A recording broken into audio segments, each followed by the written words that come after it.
Welcome, welcome. Happy Saturday. You are watching the Connect Network TV right here on the CW. And every week, if you're new to the show, we sit down and really help just amplify the voices of women in business and female entrepreneurs that are truly doing amazing things. They're not just talking about success, they're actually living it. And I'm with my girls today. We're doing a lot, ladies. We are going from grant funding, we're talking venture capital as well today, fashion, and of course the entertainment news with our girl Camille Coward coming up later today on your Saturday. So Wendy Morales, Michelle Hammonds, y'all ready to get into it? We are. Good morning, ladies. Hello. We're so excited. I'm excited to talk about all of these different subjects because they're really going to inspire, empower, equip us and our audience. So y'all get ready. All right, you guys. So we're kicking things off with hot topics. And of course, Kim K, as we know, she's always in the news. But I think even if you are not a big Kim K fan, this next just business venture is inspiring. And this is going to be interesting because she'll be now investing in small businesses, a variety of businesses from media and digital commerce and really so much more. But when you think about venture capital, is that something that you all are seeking or desiring for your own business? What are your thoughts on this move by Kim K? And just to look at that opportunity for funding from other businesses to support what you're building. I feel like Kim K, even if you're not a big fan of the Kardashians, they have mentorship and their family are brilliant business owners, developers. They're always evolving into something new, staying hot into the market. And now she'll probably turn this venture into a show. And how cool that she's able to give back and really teach people how to invest and how important it is to have and have venture capital on your radar. And something that I do want to say about venture capital. So when you're looking for a venture capitalist and looking for someone to invest in your business, you want to look for someone with all the different pieces. And a lot of times it's not just one person or company that's going to invest in you. Not everyone can be good at everything. So you need to look for people who are going to mentor you, coach you, elevate you. They're going to be on the board as they pour into your business. We've been asked to pour in and invest in different companies and evaluating if you're the right fit for the company, what industry you want to get into, what level. There's like 3 stages of being a venture capitalist. Do you want to start at the beginning, the middle, or the end? And evaluate the risk as well. Yeah. So I would say it's definitely something that you should look into, and you can learn so much on YouTube, like YouTube University. Just go, if you don't know, go look it up. Everything's there. Wendy, any thoughts on this? I just feel at the point in our lives right now, I feel like you have to have the time to be able to manage something that grand. But I know we do have friends of the family that they are investors, and it's incredible. I mean, it's an incredible thing to do if you have the time. And like you said, if you're the right fit for, those businesses. Michelle, what about you, Natalie? Yeah, I'm not personally someone looking for venture capital. So for me, as far as receiving it, I'm out. But I do think that in the future, it's a place that, I'd like to, and an opportunity to give back to other small businesses from an investor's perspective. But the thing we do see with these ladies, the Kardashians, they continue to reinvent themselves, the Jenners too. And that just comes to my next question for you ladies. What are you doing in business to keep your business spicy, sexy, different, keep people interested? Because I will tell you, and they're talking about those algorithms all the time, if you're online doing the same thing over and over, are people going to still want that? So how are you guys mixing it up and keeping your community interested in what you're doing? It's all about the evolution of your business and really understanding your audience, doing those retouches. I really say in every quarter to look at what's working, what's not working. Like, I really believe that what people want is the journey. They want the nitty gritty, weird in between moments that make them connect with you and realize, like, oh my gosh, what we're doing in our businesses is we're bringing hope to the hopeless, because a lot of people have lost hope over COVID, over the struggles and trials they've gone through.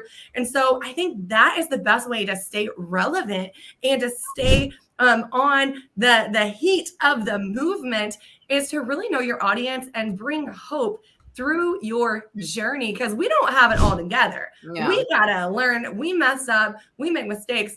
And that's really what keeps people coming back, that I've seen over the past 10 years, that they don't really care if you mess up. They just want you to be honest and know, hey, you really messed up. Whoa, you gained 60 pounds with Kylie. Like, whoa, like, but that's just one element. And then once they trust you, then you can continue building that relationship. They want to come back, and then they tell their friends, and then it's a recommendation, all the things. It's just evolving, yes. Into a bigger thing. I love that. Yes. And that's what I love about getting together on the show. We get to see what people are doing, how they're moving. And like you introduced us to influencer insurance through social. Yes, it's a thing. So just back to the levels. But you guys, this is so good. And we are going to continue getting into the bag when we return, because right now we're talking free money from other investors to give or receive as an entrepreneur. But if you are looking for free money where you can still own and operate your business without other people having a share or percentage of your company, grant funding. It is good money. It is free money. And Lane Bradley is breaking it all the way down after the break. Stay with us.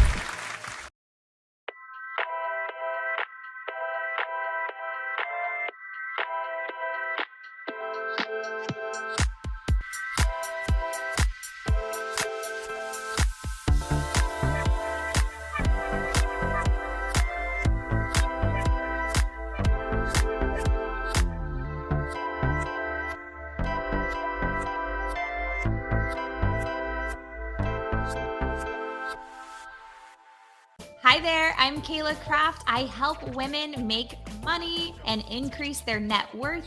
You can find me at mommymillionaire.co, and you can watch me on the Connect Network TV. Make sure to tune in. Welcome back, Connect fam. So if you're an entrepreneur, you already know that if you're not making money, you don't have a business, right? We call that a hobby. So we are looking to help you with that and elevate into your next level. But the one tool that so many of us really are not utilizing as we should are grants. And we are really talking about free money. So coming up next, she's here to help you with those grants and any grants that you qualify for in business. So please help us welcome Miss Lane Bradley. Hey, girl. Hello, ladies. How are you? So happy to have you. So glad that you're here. Thank you so much for having me. I love that you do this, because you're right. It's scary, it's frustrating, and it's time consuming. So to know that there's someone out there that can guide you and help you get through the process is so amazing. And I would love to know, how did you turn your grant writing expertise into a business? During the COVID-19 pandemic, I realized that a lot of businesses were starting, but other businesses were shutting down due to lack of finances, due to expenses, and clients not coming in, or some of them even have to shut down their business. The pandemic really showed me the importance of grant writing as well as funding. So I started out giving free grant funding classes, grant writing classes, getting entrepreneurs as well as organization leaders ready for grant funding. And initially, it just blew up within 2 years. And now your business is just blowing up. You're on TV. This is just the beginning for you. And you say that there's a mindset required to receive a grant.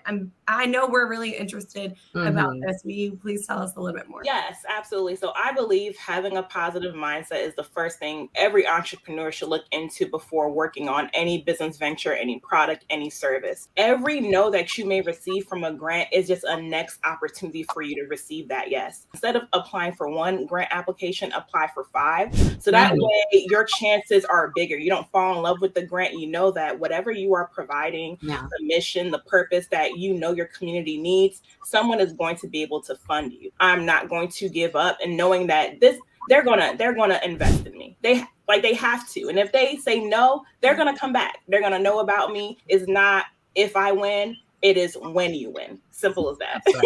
That's simple. I love that. How does someone know if they're ready for a grant? Yeah, absolutely. So individuals, believe it or not, students, businesses, corporations, and nonprofit organizations all apply for grant funding. So the way you know you're ready is making sure that you have all of your foundational pieces together. So if you are a business and you're just starting out, but you don't have your business plan, you may not be grant ready. And the reason why is grant funders are going to ask you these same questions. The questions that you may see on your business plan are the same questions that grant funders are going to ask. The reason why is initially it is free money, but they are investing in your business. This grant funding is to help your business grow, not stay stagnant, not go below where it is. It is for you to grow. So if you are not grant ready, it is important to get grant ready, because once you win one, it becomes addictive and you start wanting to win more. That is so true. I got to tell you, I won a Facebook grant right before COVID, and I was just like, oh my gosh, like the grant world is waiting for me. I need to go apply everywhere. And I didn't have the time to fill out the application. So that's where you come in. I know someone at home is in the middle of writing a grant. That application process can be very long. Sometimes you'll start, stop, go back.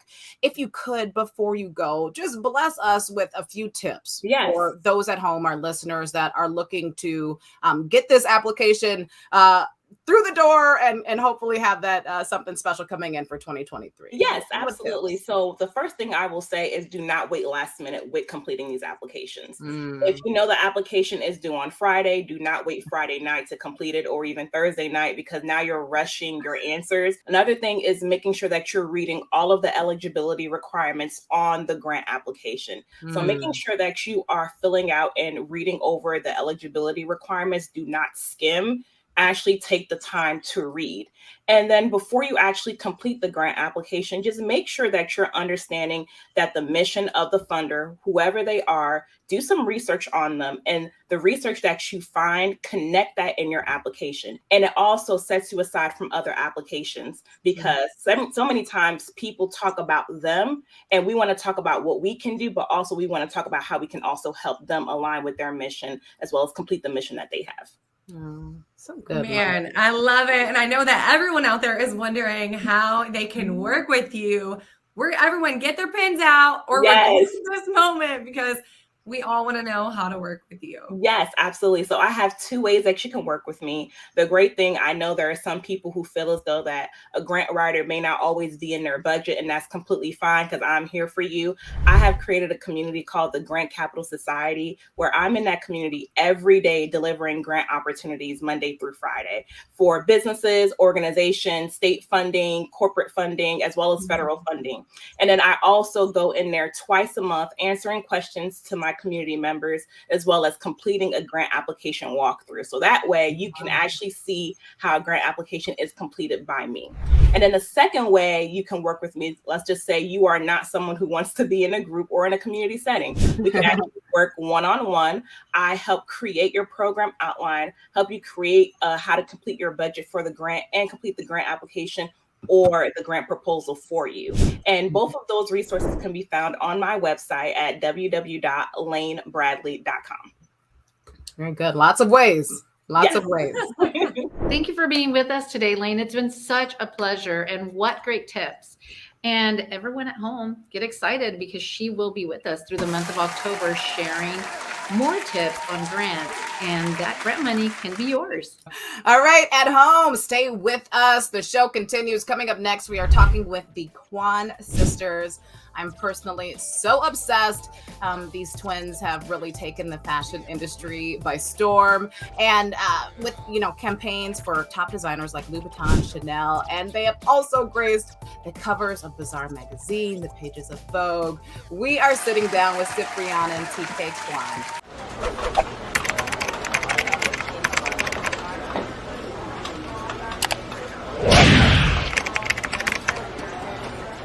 It's time to get back to business. And One Executive Suites is the place to be if you are ready to level up. Our premier co-working space is great for entrepreneurs, executives, and business owners that need a professional atmosphere, business resources, and hot coffee. Our 2 locations are easily accessible, so come see us at 705 West Wadley Ave or at 601 North Marionville in the Graham Building in Midland, Texas. Visit us online at www.oneexecutives.com. It's time to get to work. I'm Rashad Lambert, and I help push the culture forward. You are now watching the Connect Network TV. Oh, welcome back, Texas. So coming up next, we have TK and Cipriana Kwan. And these sisters, these queens, they have been really leaving their mark in the fashion industry with campaigns for Valentino, Fendi, Tiffany, Bulgari, all the things I don't own, okay? Dior, I got a little Louboutin, I got a little Chanel, but you talk about being the face and the brand and just being able to put a stamp on their own status, their own success through these collaborations. It's incredible. And I'm so honored to have a space for them to share more of the story and for you at home to be inspired. So please help me welcome Miss TK and Cipriana Kwan to the show. Thank you for having us. Thank you for having us. We're going to talk a little bit more about the Sister Bond in a little bit, but I know that so many people at home are looking to get into major publications. You guys have gone above and beyond and stood out of the crowd. Obviously, you're stunning and beautiful. And I know that some businesses watching are very curious about how they can create collaborations to be a part of major publications as they build their brands. How has this type of recognition helped your brand? Well, I'll be transparent. First off, thank you, Michelle. Thank you, Natalie, for those beautiful words. Yes. We're so flattered. To be completely transparent, my sister and I, we didn't have a connection, not an iota of any sort of connection within the industry when we started. My advice would be continue to consistently put your work out there. It doesn't matter if it's 5 people paying attention to you. You never know who those 5 people may be or who they may spread the word to. So always put your work out. So I hear you two incredible ladies have a new show and a platform called Chew on Something. You speak about issues that are very important to the both of you. What can the viewers expect? For this show, we really wanted to highlight our bond as sisters because honestly, that has been the foundation of our entire life. Our closeness and, I wouldn't be the woman I am today without this inspiring woman by my side. And I feel the same way. yeah. So we wanted to highlight our sisterhood and build a community to empower women and show that it doesn't always have to be about conflict. It can be about love. It can be about supporting each other and showing the beauty and strength in that. And all over some good, healthy food and recipes. Yes, definitely. Well, you guys definitely have just the sweetest relationship, such a loving, deep bond. And I was able to check out the very first episode. I'd love for you to talk a little bit about that time in your life and really how you're continuing to overcome. Mm-hmm. Well, I'll just start off by saying that it doesn't matter how long it takes someone to get to the point in their life when they're ready to talk. It just matters that they do it. And no one ever has to do it in a public manner in the way that we did it. But what is essential is that you talk to someone and someone that can help you process these emotions. And it's not just a one-time conversation, which is why we highly recommend therapy. You need to talk to someone that can regularly help you process these emotions. I just opened up personally about my side of the story and how it was very difficult for me to reveal this publicly. But we've been so overwhelmed in the best possible way by those who have shared their own stories, because we know this affects millions and millions of people. And I think because of our bond as sisters, and I know many times people think that they're alone. So when they're going through that kind of trauma, because we were sexually abused from 5 to almost 15 years old, so a decade. And this was every day living in fear.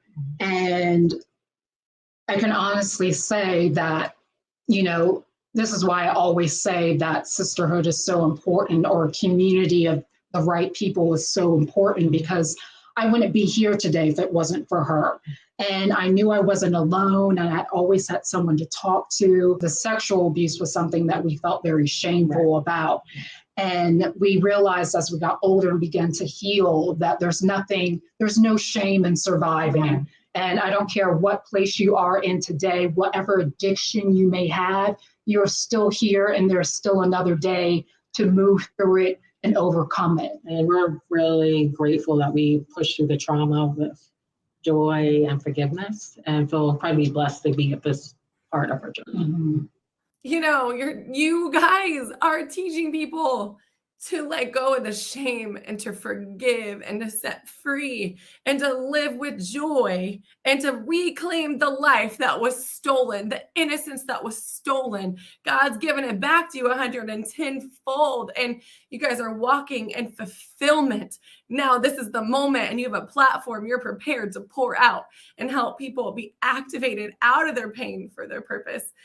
I guess I'm crying because this is why we do the show, because survivors like you have said yes to the call in your life, and you're coming to set people free. Well, I know that so many people are going to be inspired by the show. I have to ask you, did your dad end up going to prison? And what's the relationship like with him today? So this is another part of our story. So our father was actually put in a psychiatric ward. So he had mental issues as well. So we didn't tell anyone because, he physically threatened us. He threatened to kill us and our mother. And so we didn't reveal anything until we were 18 to our mother, who was, as we said, was a financial breadwinner of our family. Right. Such an inspiration. But, she was working, taking care of all of us and then going to school on top of that. So, but when we told our mother, it was just full acceptance and love. There was no doubt or anything, but our mother had divorced our father decades ago. So she didn't know anything. A few years ago. Yeah, we're 18. Well, I meant divorce. But not decades. Yeah, well. Sorry, we're just going over dates.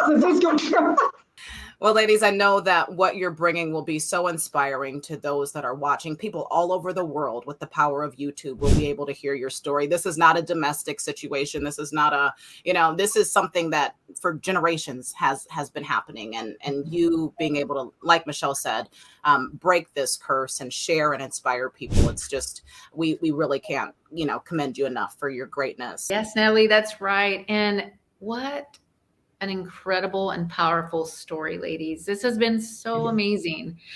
Please share with our viewers how they can keep up with you, the fashion trends, the show, once again, all things that you have going on. We'd love to hear it all. Well, we're on all the platforms. So, I feel like I'm giving up all my government names, but we're on Facebook, we're on Instagram, we're on YouTube. Our Chew on Something official is our Instagram tag, but we're also on YouTube under the same name. And yeah, you can find all of our individual platforms as well. Right. But for us, this is really about creating a community of sisterhood and sharing our stories and providing a safe space for other women, other people to share their stories as well. It's all about connecting. It's all about high hanging fruit. Get with the people you aspire to be like and grow with and learn from, and God will make magic for you. So pay it forward. Thank you. Such beauties, you guys. Follow them. TK has her own Instagram, TK Kwan, and of course Cipriana as well. You can follow her too. See it on the bottom. There it is. Chew on Something official. Check them out. Hi, I'm Elena Cardone, and I help women reach a heightened level of success. You can keep up with me online at www.elenacardone.com. You're watching the Connect Network TV.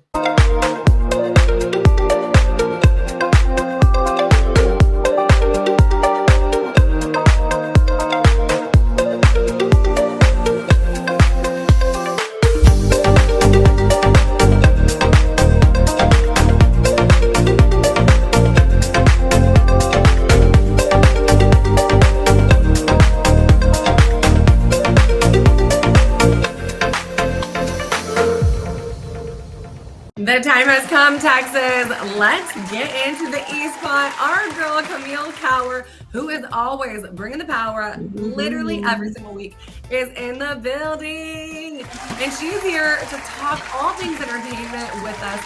Welcome to the show, Camille. Hello, beautiful ladies. It is so fabulous to always see you. And of course, I'm so excited because it's fall. Talk shows have gone completely different this year. Like, it's been a complete, so many left. Like Mari left. Wendy Williams, the Ellen DeGeneres show. Well, I already said Mari Purpose. Well, and not everyone left. Some people got dropped, so there's a difference. I love the shade of it all. I love when you put in the words I can't, because I still work in this industry. Yeah, Nick Cannon, Dr. Oz, The Real, like a lot of shows have left, but some are still staying. But I'm curious, have you watched any of the new ones? The Jennifer Hudson show, which debuted, I think, September 12th, and Sherry, who took Wendy Williams' spot with the Sherry Shepherd show. Although she is an Emmy award-winning host on her own right from working at The View. There's also Karamo Brown from Queer Eye. He's also starting his September 8th. He started his. There's a lot of shakeup with the talk show world. I'm just saying, only one that really matters is the Connect Network talk show. Baby, say that. Other people just can't keep up, so they keep switching up the game, and it's not working. Just go ahead and put us on all your channels. Just let us take your place. You're so smart. I love the way you think. That's why you're here. Jennifer Hudson, I will tune in. I'm going to tune into Sherry Shepherd to be a critic, because I just don't see anybody being able to stand in Wendy's shoes. And that show was so heavily licensed with her name and her likeness and her energy and the how you doing. And it's just like, how can Sherry step into that space? If her own show was created, I feel like that would be an easier. Is this a long answer? I'm so sorry. No. Girl, I was taking notes during that first episode, because she did not mention Wendy Williams the entire episode. I don't know. I thought was kind of tacky. Like, Wendy was the queen. I just feel like she brought so much leadership to this new way talk show. I mean, and that's why I was like, wow, like no love for her at all. Like nothing, no comments. Weird, because the Drew Barrymore show, love her energy, love her. And then you bring in, Kelly Clarkson, and now there's another American Idol. It's like, it's a lot of duplications, but we'll see, because Jennifer Hudson, much like Kelly Clarkson, she sings during the show as well, but wouldn't really tune in every week for it. So, but things I will tune in is, I know you guys all heard the drama with Olivia Wilde's movie. Well, it's finally coming out September 23rd. Don't worry, darling. You do remember all of the drama? Like, she was served at Comic-Con by her ex while she was presenting the movie, and then all the drama with, did Harry Styles spit on the other actor or did he not? Like, there's just been way too much drama around the movie that I can't wait to see the drama actually on the film. Smile, which looks amazing, comes out September 30th. It has the same person who did Mare of Easttown, which was huge. Everybody was binging. A therapist story haunting her and Smiles. And then Amsterdam's coming out October 7th. And being I lived in Amsterdam, I'm kind of curious what this is about, because it's coming from the American Hustle family. And then keep going. There's more. Of course, I can't wait to talk about this one. October 14th, the Emmett Till story comes out again, but this time it has a special element to it. It's called Phil. It comes out October 14th. And of course, Black Adam, everybody's talking about, because it's The Rock as a superhero, finally. So that's my e-spot for this week. Do what you love. Do what you love and love yourself. That's step one. You guys, we're out of time. Make it a great weekend. We will see you right back here on the CW Network, right here in Austin, Texas next week.